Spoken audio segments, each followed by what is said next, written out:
Thank you very much indeed, Gib. We're just going to take our seats on the stage. I'll say a few words and then we'll get... and Gib, why don't you join us as well? Why don't you sit on the end then? Great to be back at another crowd event. I'm a little concerned about my chair falling off the stage here. I'm always the one that has to play devil's advocate. I'm always the bad guy in these discussions. Maybe that's the reason I'm so close to the edge now. I'm glad that we started with a little bit of a call for more action, something a little bit contrarian. We are sometimes accused at these events of being a little bit too cozy. A lack of fierce debate, and I think there is some truth in that. We are, after all, most of us singing from the same hymn sheet here. As I said, I'm usually the one who plays devil's advocate, so I'm usually the bad guy. Having said that, one of the moments that stands out for me in hosting these events, and I imagine a number of you were at this event on social impact, we had the CEO of Catch-22, Chris Wright, on stage, alongside a number of other people, one of whom was Charlotte Keenan from Goldman Sachs. And they're really, I think, this discussion between the two of them highlighted the friction that exists between business and charities, that there's still very much an us and them mentality.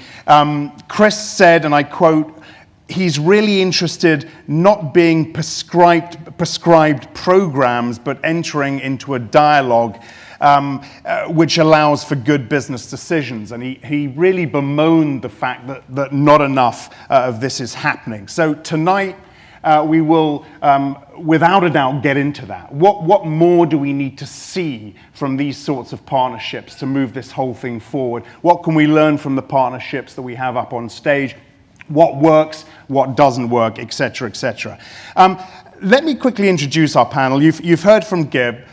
Next to Gib is Phil Thompson, Senior Vice President, Communications and Government Affairs at GSK.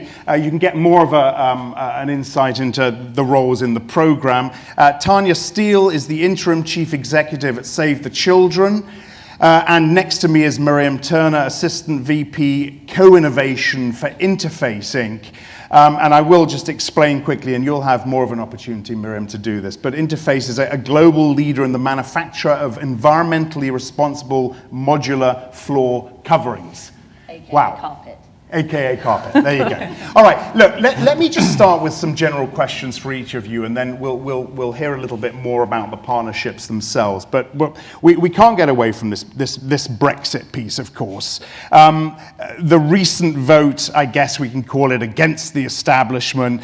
If we consider business to be part of that establishment on the one side, and going one way, charities and NGOs going the other way. What has just happened? Is this good news for the partnerships that we're talking about tonight, or is this something you worry about as you push these partnerships? Let's start with you, Phil. Okay. Fairly leading question. Charities going that way and businesses going that way. So I haven't got Trump and I haven't got any whiskey, so let me start with a more optimistic tone. I suppose, so what do we think about Brexit? I think we are concerned about Brexit. The simple answer from a business perspective is that any uncertainty, whether that's from an investment perspective or whether you're the people working inside the company who are distracted by the turmoil that's going on right now, it's just not good. So businesses will always want more certainty, and Brexit in that case does not help, obviously. Does that therefore impact partnerships? Potentially, and I would argue it definitely does for partnerships that are unstructured, do not have meaningful objectives, and who are not thinking of partnership in what I would say is the right way, which is looking at a long-term approach, particularly when you think about some of the issues that were highlighted that require a long-term approach, patience, investment. So in that context, I think there is a concern. If I'm more optimistic, so I'll have my whiskey, I think for those partnerships which are constructed in the way I've just described, actually, Brexit should not be an issue, and possibly could be opportunity.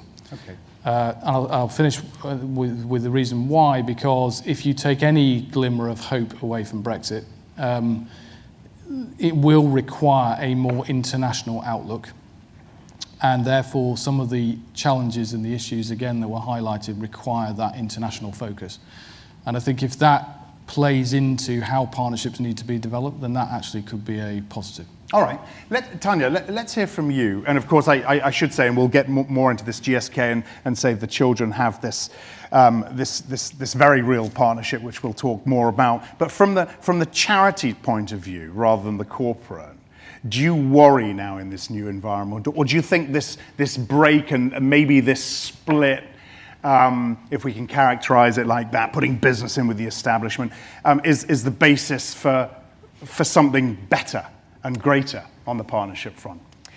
I think for me, I probably wouldn't start looking at it just through the partnership lens, although I think we can get there. I mean, I think if we think about organisations like Save the Children, we'll look at Brexit in two ways. First of all, as a global organisation, particularly with various volatility and shifts on the UK foreign exchange market, our ability to buy dollars and trade globally is a real issue. And that's something that we think about not in fiscal terms, but in terms of impact for children. If we can buy less dollars, that means we can serve and support less children. So that's a real challenge for organisations like us. I think then we start to widen this out more broadly and think about the issues itself. I partly agree it was an establishment issue, but this actually fundamentally was an inequality issue, and it has shone a light on the shocking levels of inequality that exist worldwide. I mean, I think we saw the incredible photo. That's not a one-off shot, it really isn't. So whilst the initial reaction is, oh my goodness, look at these divided communities in the UK, actually, in the US, where they're heading into elections, the German elections, all around the world, the question is, we might need to do something about this now. Yep. And then quickly bringing it closer to home, is there an opportunity for charities and partnerships in the UK? By crikey, there is. I mean, I think we live in a social, a political and economic bubble in London and the South East. Really head any direction, and if ever there was a need for some concerted partnerships, it's more broadly. So this, and let me throw this to you, Miriam, as well, this highlights the need for the sort of partnerships we're talking about. Yeah, absolutely. I think anyone who's been outside London and spent a lot of time up north, as part of Interface was based up north, I don't think it's particularly surprising. And as we were talking about, it was the chance for people who've experienced inequality and disenfranchisement to give the establishment the finger. All right. And they have. So I do think it's a great opportunity for innovative partnerships to kind of step in and be part of the solution. Okay, that's Brexit done. I'm not going to mention it again tonight. Gib, let me come to you on another panel that we had here at the Crowd on the SDGs and the level of expectation being placed on business. We threw that around at length that night. I left as the layperson feeling there wasn't that much optimism, actually. Do you think business has come to terms with the expectation on it? I'm not sure it's come to terms with it. One of the criticisms of the predecessor of the SDGs, the Millennium Development Goals, the 8 of them, was that, they were kind of dreamt up in a kind of room somewhere and leaders signed up to them over a few years. Business was not at the table, nor, frankly, were NGOs to a certain extent, and didn't really have that buy-in for them, and then was expected to do something. And a lot of the response, I think, was quite passive, bolt-on, dislocated CSR programs on MDG, whichever number it was. I've had a bit of a go at the SDGs. I mean, they are cumbersome. There are too many. I'm not sure any CEO gets up in the morning and says, oh my goodness, I've got to work on SDG 12.3 today. But business was much more engaged and involved in the formatting of them. There are some coalitions being developed around how business will respond to the SDGs. And I come back to this point that I alluded to in the presentation. I'm sure that many of these SDGs, such as how we feed and nourish the bottom billion, how we educate the next generation of talent, how we get medicines the last mile in the supply chain. To my mind, these might be a particular SDG number that we don't really know, but they're actually also a business opportunity that can be reframed. And I think the likes of a Save the Children or other NGOs have a huge role to play in almost catalyzing and bringing business to these opportunities and shaping them up for business, or let's say business reframed in a different way. Okay, go ahead. Yeah, I mean, I agree with that. I think the SDGs have had a bit of a bad press, actually, in some respects, because if you're a business, and it really speaks to what you were talking about in terms of creating the right vehicles for engagement and the right ecosystem, I would actually look at the SDGs as, yes, of course they're complicated, but they're comprehensive. And if you are a business looking at how to engage, because a lot of times people are sat in business, and I'm sure there are many people, hopefully in the room, who would share this experience, where you see a big issue on the outside, intuitively you know that the business will want to engage, but the question then is, how does the business engage? What are the mechanisms that are available to you, and what is the framework, the international framework for cooperation? What is the goal that's being set? How does the business really add value? And in my mind, I think the SDGs at least allow that to happen. So whilst they create complexity, it's almost because of their complexity that actually business can therefore thoughtfully engage. And I agree that business did have more of an input compared to the MDGs, and I think you've seen that's one of the benefits that's come out of it, I think. All right, well, let's delve into some real life examples. GSK, Save the Children. Just spend a few minutes, Tanya, let me start with you, talking us through how this came about. What sort of dialogue? I spoke about Catch-22 and the need for a dialogue and the need to enter a meaningful dialogue. How does a dialogue like that come about? And how do you know, at what point do you know it's really going to be something meaningful?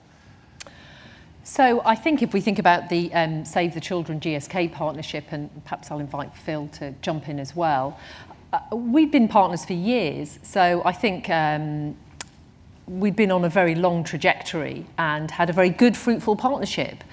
But when we compare to what we've shifted to, it actually feels incredibly conservative. And in terms of how did the step change come about, as ever, it's always the confluence of a number of factors. As an organisation, as Save the Children, we'd set some very ambitious goals. The kind of goals you'd sit at and feel almost some rising sickness in terms of how on earth will we deliver these? How can I look back into the organisation and to all the supporters that will deliver them? And I think in parallel, and I'll let Phil speak to this, some shifts within GSK in terms of within their own organisation and where they wanted to focus. And then quite bluntly, two CEOs having a conversation. Having actually quite an informal and surprising conversation, I think, initially. And then it went on to a much bigger discussion to start to reframe it. But and so it's we talk about a cosy dialogue. It is down to two individuals, two CEOs having a conversation. It's not necessarily cosy, okay, actually. Okay, not cosy, but a meaningful dialogue. And that's an important part of it. Yes. Of course, and I'm going to ask you this, and let's get that out of the way, but Andrew Whitty, your CEO, of course, is leaving. How are you worried that the new CEO won't have that same sort of dialogue? No, I'm not, because I think Andrew's been absolutely pivotal in the Save the Children relationship, and him and Justin, I think, really had a meeting of minds, as you say, and it wasn't cosy, actually, and very importantly, actually, both sides were looking for to meet the demands of their respective organisations. But I think two things really. One is Andrew's leadership has been absolutely pivotal in some of the changes we've made, and in particular around, to your point, Gib, about bringing what was the CSR agenda full and frontal into the business. So when we talk about our business strategy, we talk about two things. Innovation, which is what you would expect. With a global healthcare company, massive in research and development, bringing new medicines to market. The other piece, though, is innovation and, in capital letters, for very clear reasons, access. And the access piece is fundamentally about generating more volume and bringing our medicines to more people. And that is not about, doing the obvious, which is the right thing to do. It's actually a fundamentally part of our business strategy. So that is why that business strategy will continue in whatever shape or form of the company, irrespective of where our leadership and the person that's leading the company. Okay, Miriam, I'll come on to you in just a second, I promise you, but I just want to, two parts to this question. First, how does what you've got now differ from the classic philanthropic model? And two, what are some of the really difficult parts of this conversation that you have? Well, I think so. I was talking to Tanya this morning as we were comparing our notes. I said I think this partnership is probably one of the most sophisticated and integrated partnerships that we have. So we actually have about 3,000 partnerships across the company, 15,000 in R&D. It's in our kind of DNA to partner, as you would expect. The different partnerships we've had in this space, the public-private partnerships, absolutely originated in philanthropy. Then we evolved actually into kind of core R&D expertise, so where we would share research information. Then we moved to another advance, which was around how do we look at reinvesting profits to invest in healthcare infrastructure, which is slightly that is long-term sustainable development planning, as many people in this room know, right? I mean, that's not a short-term return on investment. And then actually with SAVE, we've taken those elements and then taken it on again. And actually SAVE is one of the most comprehensive partnerships we've got, because we've got advancing in R&D.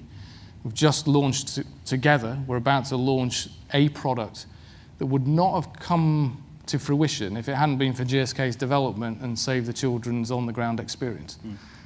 And it's really that combination that's driven that. Do you argue about money? Only I think they would like us to raise more. Right.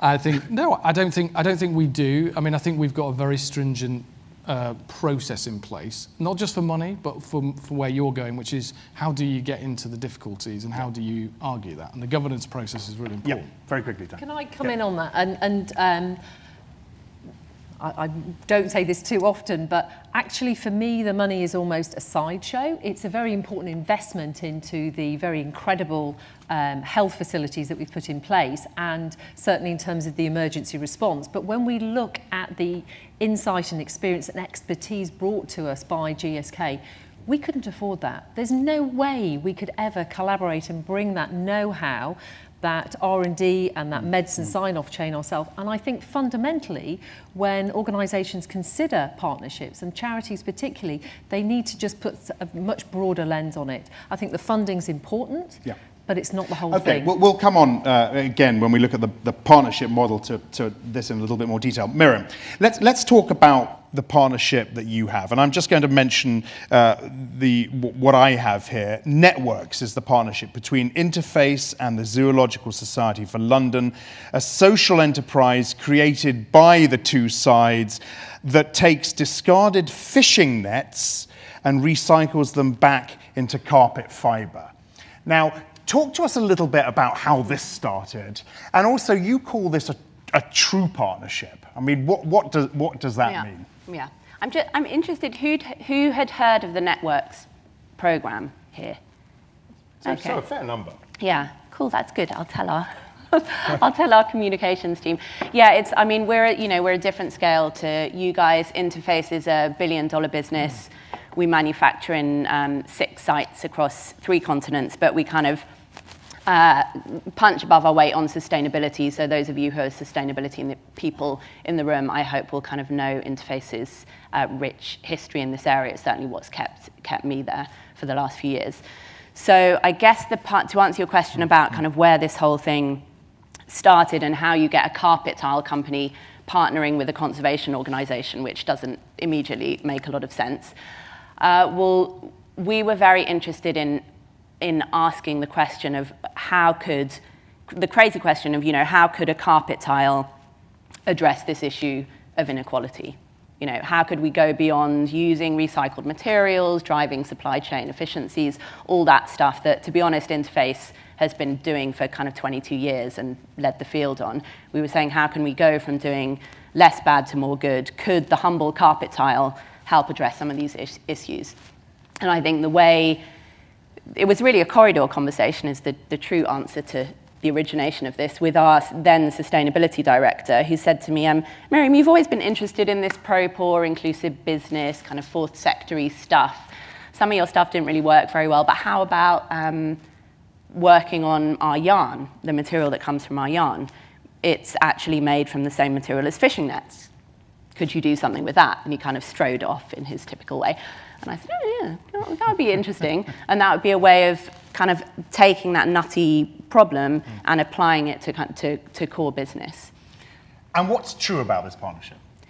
Because these are your words. This is a true partnership. Yeah, as I opposed wish they were to here. None of a them could be partnership. here. Yeah, well, as in opposed my to mind, philanthropy. I think partnerships or philanthropy. I mean, partnership to me, the word kind of smacks of old school sponsorship or philanthropy. So I think it's possibly the wrong word. I mean, we use it because maybe we haven't quite got to a better word yet.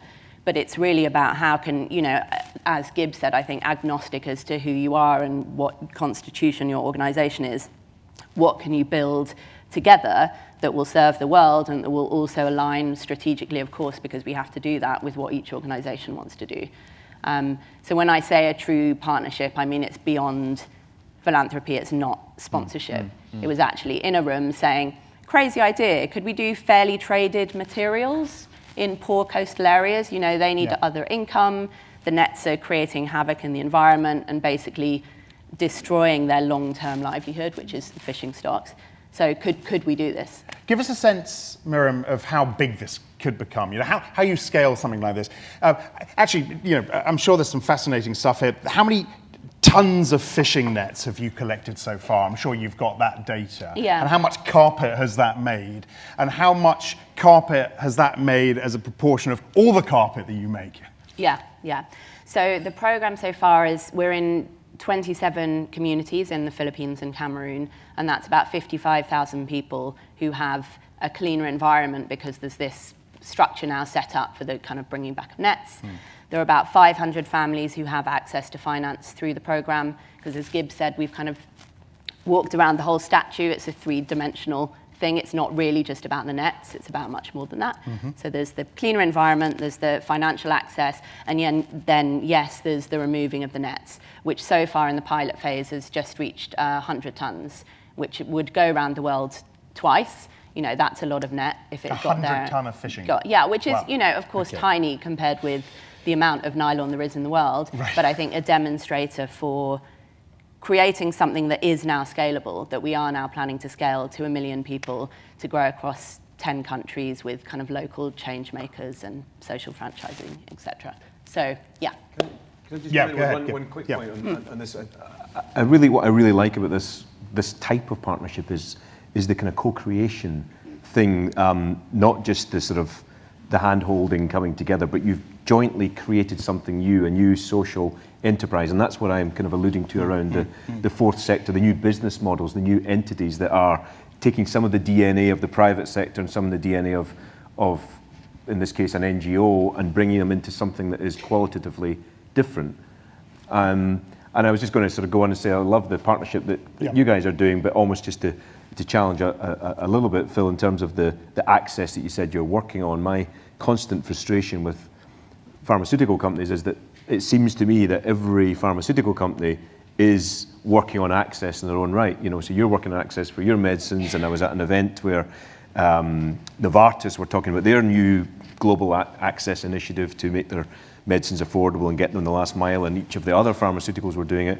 Is there not a sort of industry platform? Does it involve, let's Save the Children, does it involve businesses from, you know, is that challenge in your supply chain a business opportunity for goodness knows what other sort of organisation, a Vodafone, an Amazon, a whoever, and how do you then co-create, you know, similar kind of for-purpose vehicles that we've heard about? You want to come back on that? Yeah, I mean, I agree with that, and I think actually our experience with Save, I would be optimistic that there could be those kinds of opportunities. I think though we have to be very careful that what we create is something that's, and I don't mean to state the obvious, but is additive. So there's no point in us, frankly, trying to create a new distribution vehicle. Right? Funnily enough, we're looking at this right now. We're looking at refugees and how we can help work together to provide more medicines to refugees. There is no point in us trying to bypass UNHCR or other delivery vehicles that currently exist. So I think it's about making sure that these partnerships are allowed to develop and that they're allowed to develop naturally, but we also are just very conscious that we're not trying to replicate things in the ecosystem that you described, that they should be fit for purpose. And yes, of course, you can help bigger organisations like the distribution vehicles I'm talking about, but we're not trying to replace them. And I think we just have to be very thoughtful about how do we allow the partnership to develop naturally, but how do we make sure that we are developing in the right way, so there isn't duplication. Not solving the same problem in multiple Correct. places. Correct. Another area I want to look at is measuring value, commercial value, tangible benefits. Jim and I were talking about this before. If the CFO of GSK was sitting here tonight, or the CFO of your company was sitting here tonight, would they be telling a similar story, or would they be scratching their heads, trying to work out ways to explain why they think it's worth it for the company? How do you go to your CFO or your finance director and say, we need to do this? I think we do it on a number of different levels. I won't lie to you that I think in some respects the financials are intangibles. So just to give you a very clear example, one of the most motivating things that we do as a company for our employees is our Save the Children partnership.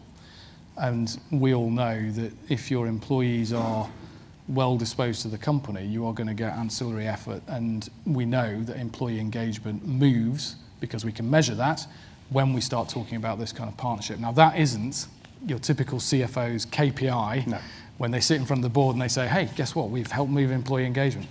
So part of our job, I think, is to be able to go with hard numbers, and talk about the programs that we've got in place here. We're working together on, in the Democratic Republic of Congo, where we say the cost is this, and we have that hard number. But then we also need to make sure that when we talk, we are presenting that broader return that's coming into the company. Right. And when you talk about that broader return and that commercial value, is that, I'm sorry, this is a very particular question, but does GSK record that as philanthropic giving or something else? Do you cross a line then, don't you? When we record it internally, you mean? Or internally or externally, right? Yes, I mean, we don't, when we record it, I mean, we... You see what I'm getting at here? It's yes. How do we account for the value of it? Yes. I mean, do you then cross a line and it's no longer about philanthropy? And I'll come on to, I want to hear your side of this. Well, we've moved away, to be blunt, we've moved quite a long way from philanthropy. So for this particular partnership, we don't see it as philanthropic at all, actually. Our philanthropic efforts are, I have a meeting tomorrow to talk about, we have a pure donations vehicle here in the UK where we would say, right, this is philanthropic donation. That is classified as a ring-fence budget, which is essentially given to charities for the charities to do what they wish to do. These partnerships are fundamentally different. So they're much more anchored in the business. The budget for them may very well sit in the centre, but we don't allocate that budget on a, as we would like the example I've just given you, the philanthropic. This is much more operational. This is much more trying to demonstrate return of investment inside the company using some of the metrics that I've described to you, but in a broader way. Is how I would describe it. Tanya, from your perspective, and I want to go back to this social impact piece in Catch-22. One of the things that created a little bit of a heated discussion was when Chris Wright said there was a dispute it said to Goldman Sachs, would you be prepared to offer up your balance sheet to us? Goldman Sachs didn't really on the stage know how to respond to that, I felt. Would you, GSK is not a bank, but similar question, does that ever come into your mind? You look at a company like GSK, offer up a little bit more financially for you. There's no doubt there's times when we will ask companies to offer up more, both straight financially, but also elsewhere. I think our feeling is that just asking financially is not enough, or actually it's not really sustainable. So it certainly can help in the short term, and maybe only some companies will ever feel they're in the position to do that. I think hand on heart, we feel that the partnerships that will add much more value, and not just in a little woolly way and it looks nice in an annual report, but genuinely hard-won value in terms of our main indicators, which is lives saved, children's educated, etc., is something that's much tighter. Plus, as well as that, we're starting to measure internally what's the impact. So of the I think we've got 70 Pulse volunteers at the moment based in our programmes worldwide. Again, these are health experts. We could never afford to be able to, or we would struggle to afford to be able to recruit to our ranks in terms of the internal learning programs that you're helping us with and approaches around how we do that. There are some business model changes that they're kind of, that the partnership sort of flipped into us as well in terms of it's helped us to look at ourselves differently, and that is something we'll have to measure as well. It's interesting, we come back to this idea of true partnerships and what that really means, and I've got a list here: innovation, employee engagement, ability to hire and retain staff. I guess it helps on all those fronts, right? Yeah, it does, and I think the value question is very interesting and one that I've been exploring within Interfaith lately. And yes, you can make all those arguments about employee engagement and retention, and there are, reports and figures that you can throw at people about all that, and millennials care about this stuff, etc., etc. But I think ultimately, for a conversation with the CFO, you need to, one needs to find a way to say this is translated into X sales. So we've kind of developed a proxy for doing that through going out to our sales force and saying, has this enabled you, has this had a material impact in your ability to close a deal last year? Right. And, it's kind of the best so we can do. So that's how you're measuring So we're kind of value. measuring, so we're measuring it like that. Yeah. But I think as these kind of programs spin out into their own kind of profit-generating fourth sector type models, you need to have, they need to be creating a profit independently, I think. So we're now thinking about building in a P&L for a product that could be exclusively made through this kind of value chain.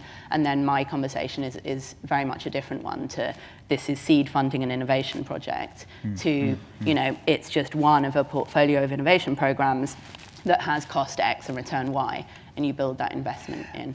Gib, how big an issue is trust still in this whole relationship? And I've mentioned it with Catch-22 and GS, and we have seemingly harmonious partnerships here on the stage. But how big an issue is it? I mean, fundamentally? Trust is a massive issue. Clearly, Edelman do this trust index, and whether it's lawyers and businesses and corporates, I don't know who gets the bottom prize or whatever, but we're always right down there. And I think this wake-up call from this sort of two fingers at the establishment thing is a wake-up call to leaders of all sectors that things have to change. We have to move from the old way of thinking and this notion of what you've just been talking about, this profit maximization by next quarter, the short-termism versus profit optimization and what's right for society in the longer term. How do we get more democracy, if you would, for me it does come down to democracy, because there's corporates are the biggest, massive organizations spanning all these geographic boundaries, having impact. If Apple was a country, it would probably knock Switzerland out the G20 in some way. Huge socioeconomic clout, and yet untrusted. And I think if we can get more of a voice of, yes, employees, increasingly they're millennials, customers, suppliers, but also the public who are, have the collateral damage, if you will, of some of the downsides of profit maximization in the short term, and build in some of these qualitative indicators around employee engagement, retention, brand. And that's a whole new way of thinking that isn't taught in business schools at the moment. Yeah. You're just taught if it makes $1 million versus doesn't make $1 million, but it's got all these other indicators, I'll take the $1 million. That's the problem we have. I'm glad you brought up the Edelman Trust Barometer, and again, I'm going to play devil's advocate here, and apologies in advance for this. But so you have a lack of trust, or trust at very low levels in government, trust at very low levels in business. Charities have always been up there, with quite high marks. The question, I guess, to you, Tanya, has to be: is there a danger you are perceived as getting too close to business, and your trust with society is eroded as a result of that? I think that's a really good question, and I think it's something that lots of charities agonise about. I've been very more than pleasantly surprised by some of the feedback from the public, when, particularly in the case of us announcing the GSK partnership. And what came through, and it was because we'd had some really good headline news report, and I think it had run on the BBC, was this sense of, well, of course that makes sense, doesn't it? I think it's when a charity and a business are partnering together and it's not particularly obvious what they'll be accomplishing, or perhaps when that partnership goes off track, but it actually has to appear that you're doing something that's genuinely additive to your goals as an organisation. I think sometimes people come and ask about sort of the worries, and they might have risk committees and ethic committees on their boards and whether they would look to partner with someone. I think there's a couple of things I would say. First of all, when you're partnering with two organisations are partnering, you're not merging, you're overlapping. You've got some overlapping goals that you would hope to accomplish together. And you can still keep a very good and healthy tension about how you accomplish those goals, things that you might be concerned with around, by the way, both of your operating models, and you need to be able to have those very direct and straightforward conversations. I think the other thing is, and at times charities can do this, we can stand on a moral high ground, but can you really look a group of beneficiaries in the face if you're turning down genuine support that you know would make a difference to their lives? And I think that's a really, really important litmus test. Yeah, and Miriam, let's hear it from your side. I mean, and you as well, Phil. You know, to what extent do you worry about the perception of the charity or the NGO with which you're working in the eyes of the public, and does that sometimes prompt you to pull back a little bit? No, I mean, so your question is, do we worry about the reputation of the charity that we're working The reputation with? of the charity and the partnership, I guess. No, I mean, I think in our case, it's been such an unusual partnership, and it's really kind of added to the toolkit at ZSL and the innovation toolkit internally in Interface, that I think, if anything, it's been positive for both of us. Sorry, boring response. No. Go ahead. So yes, we do worry about it. Okay. And I think the train has left the station on this one, in the sense that, particularly for charities of scale, charities now are so much more professional. And I was with a lot of the SAVE people recently in Lebanon, and the people working on the ground for SAVE were fantastic. I mean, I would hire them in a heartbeat. Super professional people, and this idea that we've got sort of quaint charities and business, and the devil and the angel are coming together. I think we're way past that on big professional charities. And in many ways, I think this is again where we can help and learn from each other, because obviously business is super exposed. We operate in a very contentious space, global health. Save the Children is a very, very precious brand. Needs to be well managed, needs to be looked after, thought of internationally. They have a reputation to manage. And in many respects, I think actually now organisations, business and charities can learn from each other about managing their brands and their reputations. You asked me earlier about conflict areas. This is definitely one of them. It's not in our interest for something bad to happen in GSK. That reflects very badly on our partner. And they will absolutely have a management committee, and Tanya will be sat there, I'm sure, saying, well, what's going on at GSK and why has that happened? Likewise, would be the same for us if that happened with Save the Children. I think we've got to be really real about that. And obviously the way to do that is we have to manage it. But I think, the charity sector now, of charities of scale, they are in a fundamentally different place now than they were 5 and definitely 10 years ago. And that professionalism, I think, means that you have to manage your brand. Okay. Gib, back to your opening and the way you ended it. And there was maybe it's just the journalist in me, the cynic in me, got a hint of skepticism about how far we've come. A lot more needs to be done. What are these guys, what more do you want to see from the sorts of partnerships we're talking about here? And if I can push it this far, what are they doing wrong, do you think, right now, that they could be tweaking, which will make a much bigger impact in the future? There's a question. What are they doing wrong? I would answer that in terms of just it's all about the level of ambition and aspiration, and whether I think there are great examples of partnerships in their own right, and it's one NGO, one business. Where are the other partners that you want to bring into that partnership? Is it a partnership, or is it a new equity joint venture? Is it more businesses? Are they pharmaceutical companies around this last mile issue? Are they technology companies? Where are UNICEF or Oxfam or others in this thing? So how do we not boil the ocean, but how do we bring in and find, I come back to this idea that we no longer should have these blinkers on of public, private, civil society, or your Oxfam, your Save the Children, your GSK, and somebody else's, Novartis or whatever. It's around the competency view. Where are the competencies sitting? Where do they reside? How do we bring them together around a particular issue? I mean, that sounds very, very nice, and it's an ideal. But is it? How realistic is it right now? It's definitely when you've forward-looking, when you've got the GSKs trying to make money, the Unilever's trying to make money. Okay, two maybe not great examples on my part, but how realistic is it now? I'm fine with them making money, but my great hope is that there is this rebalancing between profit and purpose, and it will come from a number of different directions. But I reckon, take Accenture, the company I'm most familiar with, 400,000 employees, probably an average age of about 27, 28. More than half are millennials, if you will, and they are crying out for this notion of working flat out for an organisation that is aligned to their values. And I think that there's going to be this purpose economy that you've probably talked about a lot before.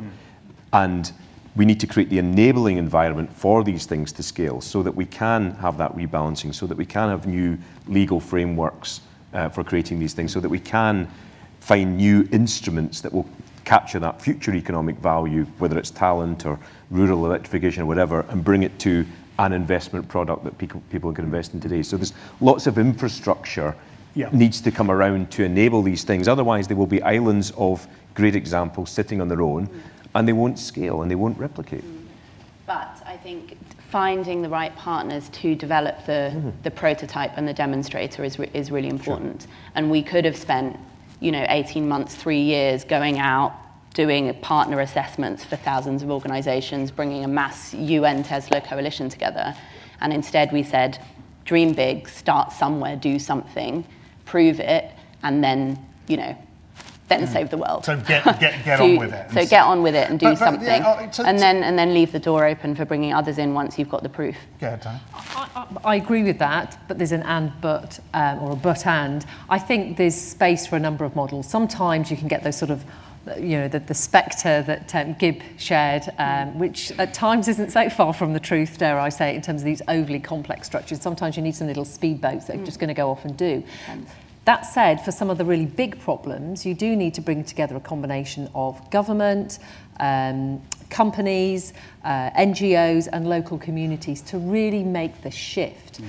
Otherwise, they become isolated, nice little initiatives and projects. I mean, if we think about something like, the refugee crisis again, unless in a setting like whether it's Jordan or Lebanon, that the Jordanian government starts providing work permits for refugees, that businesses start to create some stimulus in terms of jobs, that NGOs open up schools again, and that actually you access the community so it's acceptable and available for all those things to come together. It's when there's the isolationism that it absolutely falls to pieces. Where was the business voice in that? I felt there was a deafening silence of, it seemed to be the governments coming together around this huge refugee issue. Where were the people saying, if there's a work permit, we'll create the jobs, we'll create these... Absolutely, and there's a question for me about where's that stimulus and how can we better support that stimulus from a business point of view? I mean, we talked a lot about the SDGs. I know there were some smiles in the room at the 17 of them, plus the nice picture on the end, so it's a big square box. But the thing that actually I'm not sure we're all as aware of, and certainly the business community is, I think they worked hard to argue a place at the table and actually argue a role. 50% of the metrics sitting around the achievement of those SDGs are business, commercially based metrics. I don't feel 50% of the effort right now, and I don't say that as a point of criticism, but more as an invitation. And what can we do better to start to invite that kind of engagement and support it versus kind of, making it complicated and difficult? I want to open it up to the floor in just a sec for some questions. So let me just finish up by asking you this. And there was a tweet Branson put out last month which said, the hybrid models between business and charities are the greatest opportunity of our lifetime. I'd like to ask you whether you think that's over-egging the pudding, because I started by saying that we've discussed here at the crowd a number of emerging mechanisms to get business and society to create something. Is this the best answer on the table right now, Phil? Yeah, I think Yeah? it is. I fundamentally believe that, because I think if you look at the world we live in, if you look at the solution space that's required, we need solutions that can go beyond nationalism. I think this notion of how do you change and how does business interface correctly with the kind of NGO you're talking about, I think is absolutely the right thing. And I think this is one of the most exciting times to be working in this space right now. I mean, your partnership is working well. Your partnership is working well. Have you played a role in a partnership that has not worked well and failed? Yeah, but I'm not going to say who it is on stage. But I do think, but just to this point of, we have a partnership. We think it's a great partnership. We are totally committed to it for the long term. The question is, and I think where Richard Branson's text is interesting, is how do you get this to another level of scale? Because, and I would say this working for GSK and working for Andrew Whitty, wouldn't I? That, there is a huge appetite in business to engage. The question is, how do we make it easier for business to engage? Back to this point, right? The SDGs. How do we make it easier for business to engage? And I think that's one of the questions that, there's a lot of times it's, well, business needs to do this, business needs to do that. Of course they do. I totally accept that. But I come back to it, and it'd be really interesting to see if anybody agrees in the room, because there's a lot of people that work in business here. But the ability for business to engage at scale on some of these issues is tremendously difficult, particularly when you're trying to talk about the United Nations and that kind of infrastructure.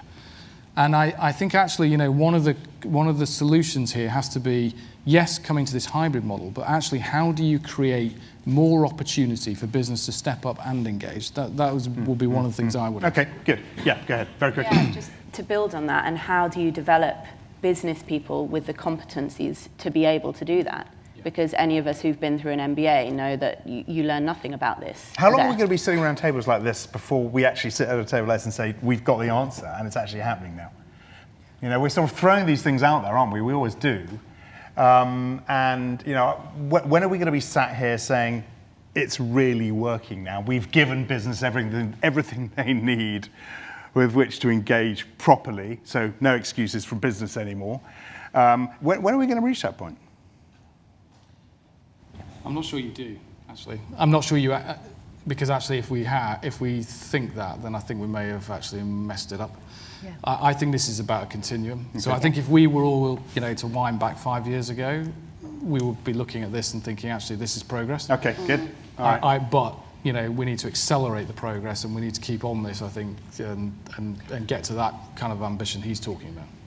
I think this is a setting that is genuinely ripe for disruption. It really is. If you were to sit in Google X labs, in their amazing campus on the west coast of America, and to listen to the world problems that they are considering making a shift into, not particularly for profit reasons, but because that's something they've done. I mean, that is just one example of one organisation that's thinking about that, or any range of social entrepreneurs working on any range of issues in India right now.